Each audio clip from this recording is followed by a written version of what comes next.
भाव में महाप्रभु रथयात्रा प्रथम पर्यायर आज ट्रक बर्तमान 102 खंड काठ दशपल्ला जंगल आसी आम रथखड़ा पहुंची।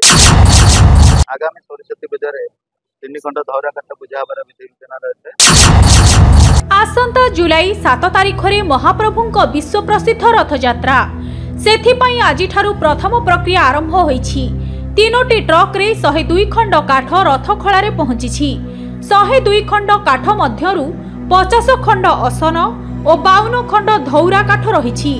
दशपल्ला वनांचल आसीथिबा काठ नयागढ़ बड़राउल ठाकुराणी पूजार्चना हेबा परे पुरी रे पहुंची। चलित वर्ष रथ निर्माण पई समुदाय 812 खंड काठर आवश्यकता थिबा बेले पूर्व वर्षर 52 खंड काठ बळका अछि। तेबे पर्याय पर्याय क्रमे समस्त काठ आसी पुरी रे पहुंचिबो। सेपटे आसंता सरस्वती पूजा बा बसंत पंचमी दिन 3 गोटी 12 फुटिया धौरा काठकू अनुकूल कराजिबा सह पूजार्चना कराजिबा परे आसंता अक्षय तृतीया ठारू रथ निर्माण कार्य आरंभ हेबो। महाप्रभु रथयात्रा प्रथम पर्यायर आज ट्रक बर्तमान 102 खंड काठ दशपल्ला जंगल आसी आम रथखड़ा पहुंची। पर्यायक्रमे रथ काठ आसी पहुंच। चलित वर्ष 812 खंड काठर आवश्यकता था और गत वर्ष ठार 53 खंड काठ बड़का था। एमती रथ निर्माण 865 खंड काठर आवश्यकता। 3 खंड काठ धौरा काठ बर्तमान आम श्रीपंचमी दिन रथ खड़ा पूजार्चना कर प्रथम पर्यायर काठ आसी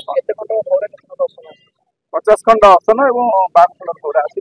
जय जगन्नाथ। आमर माँ बड़राउल ठाकुराणी पूजार्चना होता है। पूजार्चना हो सारा पर आज श्री पंचमी 3 खंड धौरा काठ पूजा हबार विधि विधान रही है। से निमंत भी 3 ट्रिप आज काठ पहुंची सारी 102 खंड काठ श्रीक्षेत्र पहुंची सारी। आगामी सरस्वती पूजा 3 खंड धौरा काठ पूजा हबार विधि विधान रही है। से निमंत आज 3टा ट्रिप आज 3टा ट्रिप और 102 खंड काठ श्रीक्षेत्र पहुंची सारी।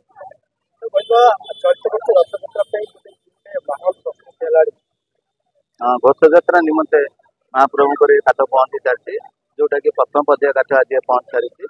पर्याय काठ श्रीक्षेत्र पहुंचे।